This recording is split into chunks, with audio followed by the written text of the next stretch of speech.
Hey guys, happy Wednesday. We got a lot to talk about today, but I want to ask you one really important question here. Um, as a consumer, and if you're in the HVAC trade, you're still a consumer, obviously. If you're a consumer watching this video, uh, let me know what you think.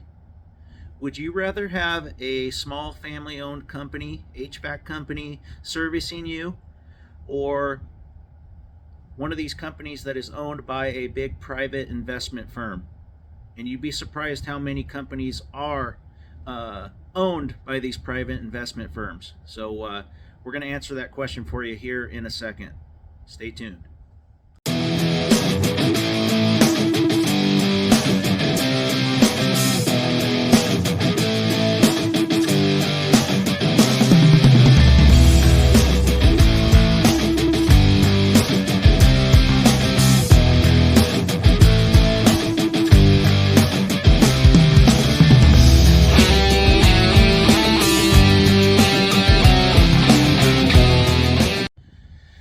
So these private, I call it a private investment firm, private equity firm, whatever you want to call it, but they're getting more and more popular in HVAC and taking over small HVAC companies or medium-sized or even large HVAC companies.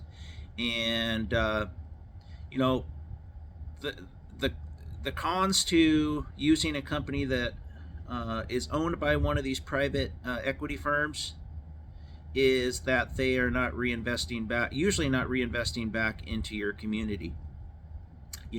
A lot of the money is going out of state and sometimes out of the country. So, when you have little Johnny, the service tech, coming over to your house and he fixes something, let's say you give him $600, he maybe made $100 that goes in his pocket, if he's lucky, and that other $500 is going to go somewhere else, and it's not getting reinvested back into your community, which is where it should go. So let's talk a little bit about these private equity firms. I just printed up a couple things here I want to talk about, and I'm trying to educate consumers here. And you are a consumer. If you're in HVAC, you're still buying stuff in your community, as you should. And we're all kind of hypocritical because we do go to Walmart and shop there, and some of the other corporations. I mean, I'm sure this sweatshirt I'm wearing was probably sourced in China or something, but we do the best we can to try to invest back in our community. So I just printed this up real quick. It says private equity firms are increasingly investing in the HVAC industry due to several factors. Essential services. HVAC systems are crucial for residential, commercial, industrial buildings, providing essential heating, ventilation, and air conditioning services. Now that is true. Now how a private equity firm makes that better is beyond me, but let's continue here. Market growth. The industry is experiencing significant growth driven by factors such as rising energy efficiency standards, aging infrastructure, and increased demand for energy efficient systems. It's been that way for a while, and private equity firms aren't helping that. Consolidation opportunities. Now this is where they start coming in. The fragmented nature of the HVAC market presents opportunities for consolidation, allowing private equity firms to acquire smaller businesses and streamline operations. They're not streamlining the operation. What they're doing is they might be making the workforce smaller, so the cream rises to the top. The guys that are selling the most for them, producing the most revenue, which means they're forced to sell things that aren't needed and scare people. And we're going to get to that part here in a second, because this whole video was inspired by a service call I went on a few days ago. I did the right thing as a small family-owned business, and I got the sale. Not because I tried to do any scare tactics, because I did the right thing for them, and they trust me more than they trust this large company that is owned by a private equity firm. So let's continue on here. Economic resilience. HVAC services are resilient during economic downturns, making them attractive investments for private equity firms. And that is true. So they come up and buy these companies up And all, all they really want to do is make that company huge and get higher profit margins, which means they're screwing the customer over more. Excuse me. Technological advancements. The demand for energy efficient HVAC systems and smart home technology is increasing, further driving investment in the sector. So yeah, a lot of these companies, they'll buy up a small HVAC company that does one thing, and then they expect you to turn into something that you're not, and they weed out good hardworking HVAC installers, technicians, salesmen, because they're not what they're looking for, not what their vision of that company was. They totally reshaped that company into something that it never wanted to be. And as a small family-owned business, I would never sell my soul to the devil like that. And then it concludes, overall, the HVAC industry is becoming a prime target for private equity firms due to its growth potential and the need for modernization. So I think they're the devil. And if you're currently using an HVAC company whose parent company is one of these private equity firms, I strongly recommend that you look yourself in the mirror and ask yourself if this is really what you want. Do some research on that company and find out if that is indeed true about that company. And if it is, I recommend that you go to a smaller, well, not necessarily smaller, but to a company in your area, an HVAC company in your area that hasn't sold their soul to the devil and is actually still reinvesting in your community. So this, like I said, this video got inspired by a technician from one of these large companies that is owned by a private equity firm who went out and scared the living shit out of the customer, and then I came up behind them and did the right thing. So we're going to talk about that call here in a second, along with some Facebook stuff that I posted, and how it's funny, the psychological aspect of things, and how if you ask 100 people the same question, you'll get 99 different answers or 100 different answers. So we'll get into that here in a second. All right, so the service call that inspired this video today, I went out to a few days ago, and I made a video explaining what was going on. I'll link it in the description below. But I went on Facebook, and this is regards. That's what inspired this Facebook post I made. And I'm not going to bore you with the entire thread because it's long. It's like 6 or 7 pages here. But I'm going to tell you what I said, and then I'm going to do some Cliff's Notes on some of the responses. And you can kind of tell from the responses on who does the right thing when they come across a cracked heat exchanger, and how you psychologically can really mess up somebody, a consumer, with what you tell them.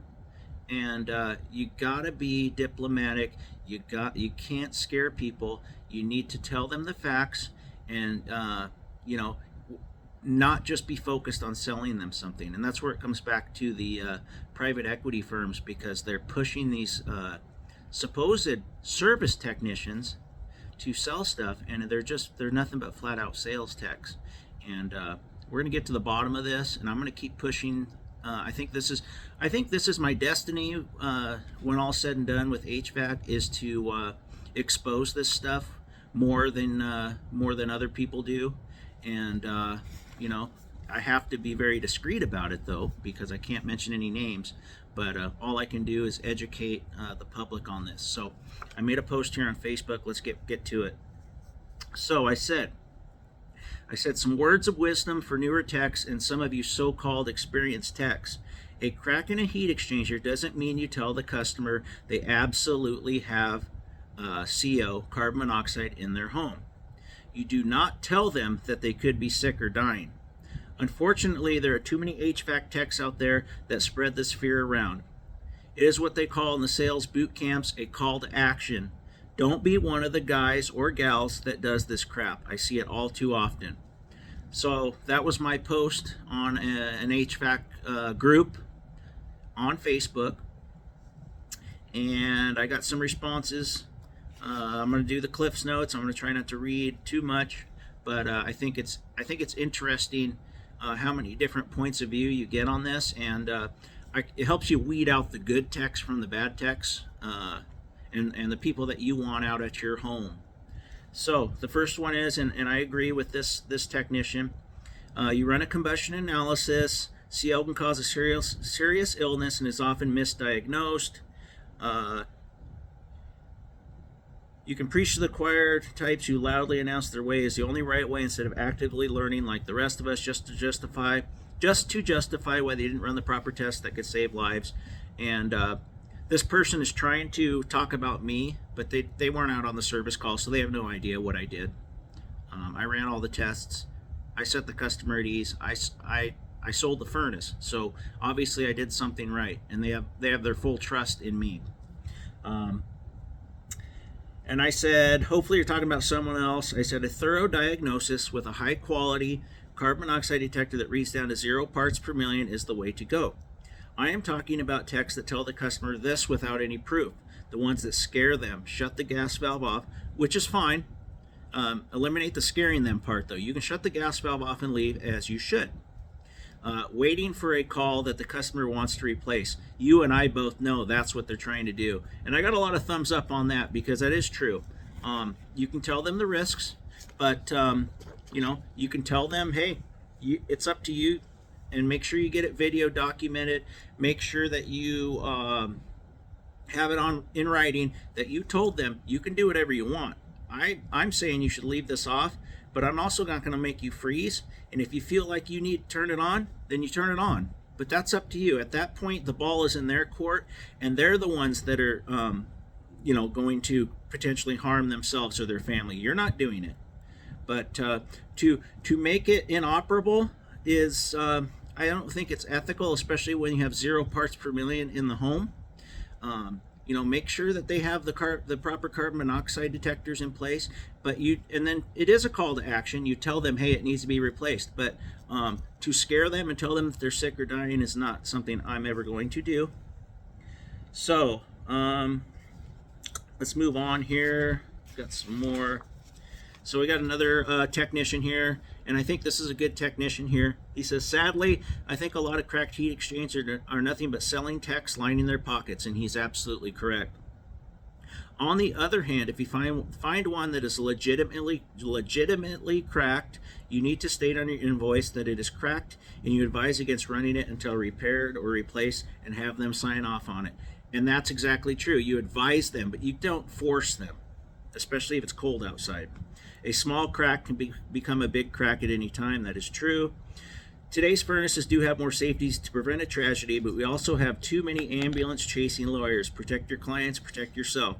If you recommend not using and turning off valve and they decide to, it's on them, and you're protected with a signature that they acknowledge such. So that's basically what I just said. This guy's smart. Next guy, just be honest and educate. It hasn't failed me yet. If you educate them well enough, they will make the right decision. And if they don't, you covered your ass. This guy says, I don't try to scare people. I like to leave it up to personal freedom. I can tell you all day to not smoke 4 packs of cigarettes, and if you do, that's on you. But this is my opinion. I'd like to shut it off. Sign here. Another tech, if this heat exchanger is cracked, the furnace should be repaired or replaced, whether they use an analyzer or not. I don't need an analyzer to use my eyeballs. But you do want to show the customer that they are not going to get sick, at least not at the moment. And then I said, this thread isn't about that. It's about the psychological methods used. This is me talking about the psychological methods used to instill fear on uneducated consumers. It is happening way too much. This guy says, if you're leaving cracks in the heat exchanger, sell them a life insurance policy. So he's misinterpreting what's going on here. And this is the same guy from before. I'll call him JK.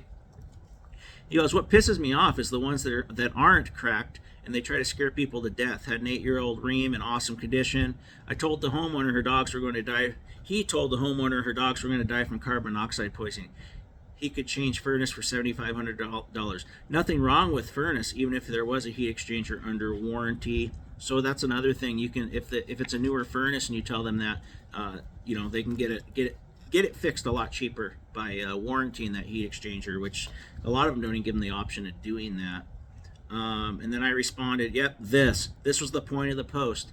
Not to try and be schooled about diagnosing stuff. If you have any doubts at all, you take it out and fill it up with water in their yard, and then you'll know if there's a leak in it. Another guy, you might want to take heat exchanger class when it comes to your area, phenomenal class materials. I was checking out heat exchangers 30 years ago, running combustion analysis, and I would even take them out and fill them up with water. That's tried and true, and I think it's a great method if the customer wants to pay you to do it. So if there's any, like I said, if there's any question at all, of course you replace it. You replace the furnace or you replace the heat exchanger. That's a simple conclusion to come to. If you have a crack or a hole in your heat exchanger, it's only going to get worse. You might be under the safe limit today, but what about 3 months from now? And I'm 1,000% going to shut the gas off. The homeowner is more than welcome to turn it back on. And that's true. Or turn the breaker off or disconnect something so they can't run it. Sure, there's nothing wrong with that. But you need to show them how they can turn it back on, because you're not going to leave somebody in the cold. If they choose to harm themselves, that's up to them. We've already talked about that. And this guy said, another guy said, companies are using scare tactics daily. I didn't say, oh, that's me. He says, blah, blah, blah. And then he says, I agree, scare tactics are more importantly lying to a customer. I think we've said enough. I just want to show you this last one that this guy said, and I actually had to block him because he's a moron. Let's see, where did he say that? This guy said something really nasty. And then we'll be done with this. I just want to, oh, here we go. He just says, who asked you, question mark. So you know where this guy works for, probably. And I said, these types of responses are why this group will always be a drag. And that's true. And he goes, you're a drag on here preaching the gospel, acting like someone doing their job is a crime because you're a punk. So as you can see, there's some idiots out there. But, back to the private equity firms, they, I think they're predatory, a lot of them. I'm not saying all of them, but any company that I ever hear bad things at in any city that I've ever been in, are always, their parent company is always one of those big corporations, one of those firms that is pushing to sell stuff. And, if I'd have went out to this job I was at a few days ago and I would have found nothing at all that seemed suspect, my hands were already, I was already handcuffed because the previous guy had said there was a crack, and he actually did show them a crack. And what if I can't find it and I tell them to turn it back on? Then I'm liable. So at that point, what I did was I walked in there and I told them, hey, we're not even gonna do that. We're not gonna scope this thing out, nothing. We're going to say it's cracked, and then I'm gonna show you guys what your air quality is. I'm gonna use my meter, and I'm gonna show you what you're breathing in. Because like I said on the other video, the one guy was thinking he was sick already, and who am I to tell him that he's crazy? But he might have something else going on. But all I can do is use my test instruments. To assure them that it's safe, and go from there. Because what he did was he started questioning my meter, if my meter worked. So I said, do you have anything else in here that will produce carbon monoxide? And he goes, well, how about I have a propane forklift out in the warehouse. So I said, okay, let's go out there and test against that. And sure as shit, when I put my meter up to it, after he fired it up, it skyrocketed real fast. So he knew that my meter worked. And that set their mind at ease. And then we went back in and tested their Airstream more. And, I flat out told them, hey, if you want to turn it back on, you can. I recommend that you do not. They came to a conclusion that they would not turn it back on, and that's good. We'll get it replaced. They have space heaters they can run in the meantime to keep themselves warm. It's not really cold here right now, so that's okay. So anyway, to summarize, private equity firms, if you use an HVAC company that uses those, be very, very careful. You might be getting overcharged or screwed over on some stuff. Not by all of them. I'm not lumping them all in the same group. And then, heat exchanger cracks. It's, you should always fix it, but be nice. Don't scare people. Be level-headed, and just tell them the facts and let them make their decisions. So with that being said, that's the end of today's video. Still waiting on the footage from that service call, because the customer took all the video. He said it's a very large file. He's having trouble downloading it. So hopefully I get that soon, and I'll have that service call for you. So until then, I will see you on the next one.